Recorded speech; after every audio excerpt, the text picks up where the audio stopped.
অনলাইনে আমরা কত কিছুই দেখে থাকি, বিশেষ করে ইদানিং কাপড় ব্লগার নামে যে কাজকর্মগুলা হয়,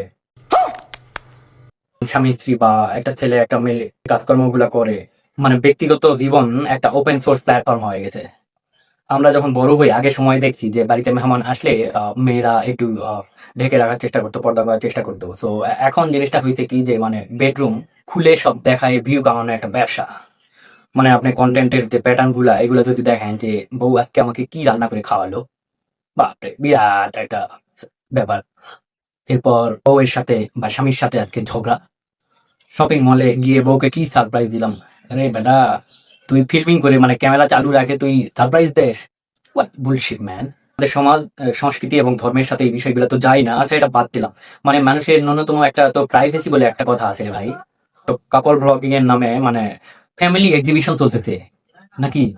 তো আমাদের সমাজে, আমাদের কালচারে, আমাদের ধর্মে নারীকে একটা লজ্জা ভূষণ হিসেবে বলা হয় বা দেখা হয়। আর এসব কাপলদের লজ্জা কি জানেন? ভিউ কম হওয়া।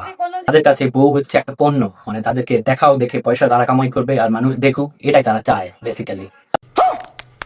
আপনি চিন্তা করেন যে একটা ভিডিও থাম্বনেইল দিছে যে বউকে আজকে সুইমিং এ নিয়ে গেলাম।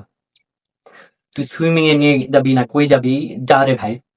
তো এগুলা বউ কি প্রোডাক্ট, পণ্য? এটা অনেকটা হচ্ছে যে আর্লি 2000 এর দিকে বা লেট 90s, এই সময়টাতে যে বাংলা সিনেমাগুলো হতো ওটার মতো অবস্থা, একদম খুল্লাম খুল্লা সস্তা সিনেমা। আচ্ছা, দোষ কি শুধু এদের? না ভাই, দোষ আপনাদেরও আছে, দর্শকদেরও, আমাদেরও আছে। আপনারাই তাদের ভিডিও দেখেন এবং কমেন্টে গিয়ে ওয়াও নাইস, কত ভালো ভালো কমেন্ট করেন। আচ্ছা, মানে এটা হচ্ছে ব্যক্তিগত জীবনের অমর্যাদাকে আপনি উৎসাহিত করতেছেন, রাইট? এবং মজার ব্যাপার হচ্ছে এগুলার কারণে মানে সংসারে ভাঙন ধরছে এরকম এক্সাম্পল অহরহ। একটা এক্সাম্পল দেই তো, একটা ব্লগার, সে হচ্ছে যে আরব আমিরাতের আবুধাবি বেসড। সো সে অনেকদিন ধরে ভিডিও করে, নাম বললাম না, আপনারা চিনবেন। তো এই বেটা ধরেন যে বউকে নিয়ে এগুলো ভিডিও করতো। তো এক সময় হলো কি, মানে এখন তাদের মধ্যে ছাড়াছাড়ি হয়ে গেছে। তো ওটার একটা রিজন হিসেবে তার ওয়াইফ যেটা জানাইতে যে মানে তার ব্যক্তিগত লাইফ এটা দেখাইতে দেখাইতে এমন পর্যায়ে নিয়ে গেল যে ওয়াইফ আর চাচ্ছে না যে এগুলা দেখা। তো এই বিষয়টাকে কেন্দ্র করে তাদের মধ্যে কিন্তু ছাড়াছাড়ি হয়ে গেছে। বেটা, তুই কি চাস?